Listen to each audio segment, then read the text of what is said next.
Tout est bidon chez vous, Madame Pécresse, dans la lutte contre l'immigration. Tout est bidon. Mais c'est vous qui êtes bidon. Attendez. Vous n'arriverez pas à faire l'immigration attendez, zéro. laissez-moi parler.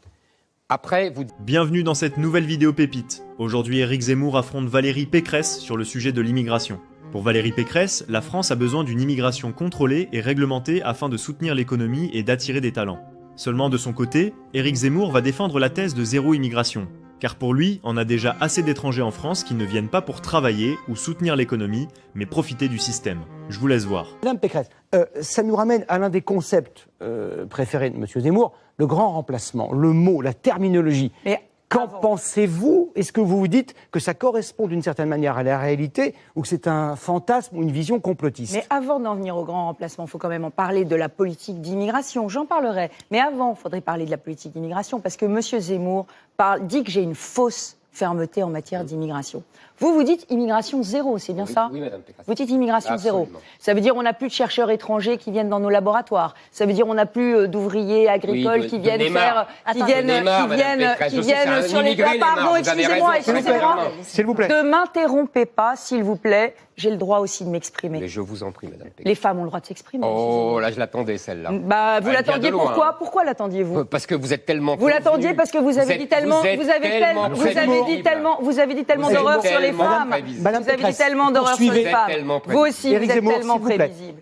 Poursuivez votre raisonnement, Madame Pécresse. Donc plus de chercheurs étrangers dans nos laboratoires, plus d'étudiants étrangers dans nos écoles, plus d'aides-soignantes étrangères dans nos EHPAD, plus de médecins étrangers dans nos territoires ruraux. Tout ça est absolument impossible. De toutes les façons, l'immigration zéro, personne ne l'a fait, personne ne la fera jamais. Donc vous serez un président impuissant. Mais donc, et je vais même le dire, regardez, la seule personne qui l'a fait, c'est Boris Johnson. Il a tenu 3 mois parce qu'il n'avait plus de chauffeur routier et il n'avait plus personne pour ramasser les pommes de terre dans les champs. Donc moi, j'ai les solutions. Pas de contrôle. J'ai les solutions, les vraies solutions qui nécessiteront d'ailleurs beaucoup de courage pour être mises en œuvre en matière migratoire. C'est les quotas migratoires. C'est une loi constitutionnelle adoptée par référendum avec des quotas. Et un principe très simple. Zéro les clandestins. Les clandestins rentrent chez eux. Et les pays qui refusent de reprendre leurs clandestins, c'est zéro visa. Zéro visa de travail, zéro visa de regroupement familial, zéro visa étudiant. Et l'intérêt, c'est quoi? Eh bien, c'est de pouvoir faire un donnant-donnant avec les pays d'origine. C'est de ne pas traiter le Japon, qui ne pose aucun problème migratoire, avec le Mali, qui aujourd'hui donne zéro visa consulaire pour récupérer ses clandestins, alors que nos militaires ont payé le prix du sang pour défendre le peuple malien avec 58 militaires français tués. Donc moi, ce que je souhaite aujourd'hui, c'est cette politique de quotas. Ça permet de choisir qui on accueille. Et dans les métiers où on en a besoin, eh bien, on fera venir des personnes dont on a besoin. Et le regroupement familial automatique, c'est terminé. Aujourd'hui, on le réduit avec un test de français obligatoire et un examen réussi, avec une obligation de revenus, avec une obligation aussi d'assimilation. Et on met fin au droit du sol obligatoire, automatique. Et la nationalité française, elle se demande à 18 ans et on donne des preuves d'assimilation. Merci.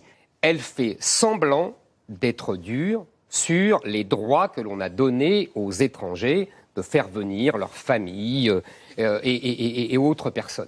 En vérité, vous l'avez entendu, et je voudrais dire aux Français à quel point vous savez, comme ces grandes publicités, on voit écrit en gros réduction de 20%, solde, et puis en tout petit, le mardi matin entre 11h et midi, et encore les jours fériés.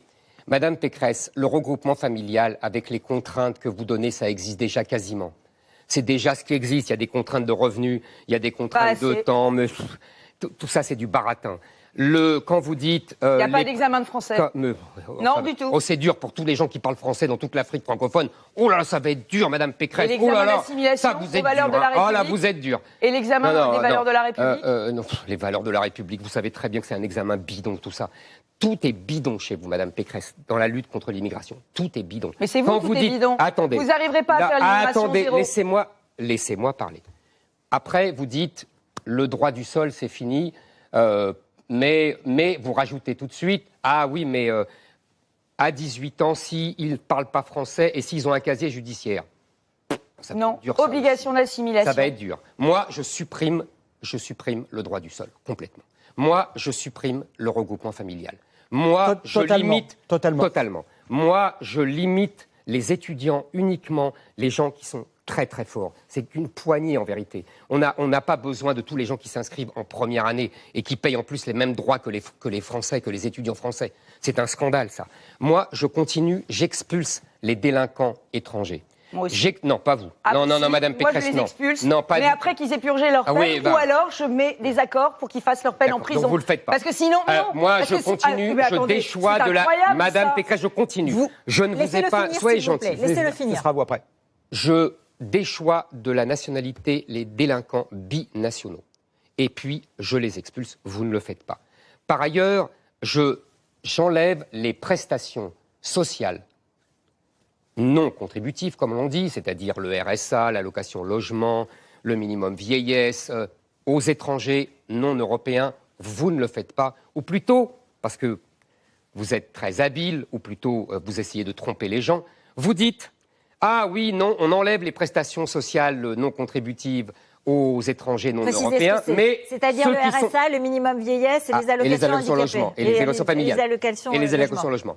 Mais s'ils ont une présence en France de 5 ans, alors là, on leur donne les prestations. Oui, C'est écrit oui, dans oui, votre c'est programme. ça. Voilà. 5 ans de- voyez, 5 ans de résidence voilà. régulière. Donc moi, Voilà. non. Moi, ils n'auront pas les prestations sociales. La vérité, Madame Pécresse, et je finis sur les quotas, parce que ça, c'est l'embrouille suprême. En vérité, qu'est-ce que nous dit Madame Pécresse? Des quotas en fonction des besoins économiques. Qu'est-ce que ça veut dire, Madame Pécresse? Vous savez très bien que les patrons, vous savez très bien que les patrons veulent toujours plus d'immigration et toujours plus d'immigrés. Donc en vérité, ce que vous êtes en train de dire aux Français avec ce principe des quotas, c'est que non seulement vous n'arrêtez pas les droits et l'immigration légale telle qu'on l'a aujourd'hui, 275 000 entrées légales en 2020, mais qu'en plus, vous allez nous rajouter des immigrés de travail, alors qu'aujourd'hui, ils ne représentent que 14% de cette immigration légale et qu'il y a déjà aujourd'hui 55% des étrangers non européens qui sont inactifs. Moi, ce que je dis, c'est que si un étranger est chômeur au bout de 6 mois, je le renvoie également. Alors, par réponse. Mais c'est Réponse, déjà, Madame Pécresse. c'est déjà le cas et vous Non, savez très bien pas quand du on tout. a un S'il vous titre plaît. de séjour, quand on N'interrompez a pas, un Madame titre de Pécresse. séjour pour travailler et qu'on perd son travail, on n'a plus de titre de séjour et on rentre C'est chez pas soi. vrai, c'est pas Mais vrai, moi, il reste tous. moi j'ai besoin d'éclaircissement, Monsieur Zemmour. Mais je vous en Vous prie. dites immigration zéro, donc vous dites plus d'immigration de travail du tout. Mhm. C'est ce que vous dites. Plus d'immigration de travail. Parce que les patrons demandent toujours plus Mais d'immigrés, donc je- plus d'immigration de Laissez-la travail. finir ses questions, Plus s'il vous plaît, d'immigration et après, vous de répondrez. travail. Ça veut donc dire que M. Zemmour va être obligé de forcer avec des baïonnettes des Français à prendre des emplois qu'ils ne veulent pas prendre aujourd'hui. Dites-moi en commentaire ce que vous avez pensé de ce débat entre Zemmour et Valérie. Pour ma part, j'ai trouvé cet échange très intéressant. La politique de zéro immigration peut être une bonne chose, car cela va obliger les entreprises à augmenter les salaires dans les métiers ingrats que les Français ne veulent pas faire. En tout cas, j'attends vos avis en commentaire, et à très bientôt, abonnez-vous pour soutenir la chaîne. Merci.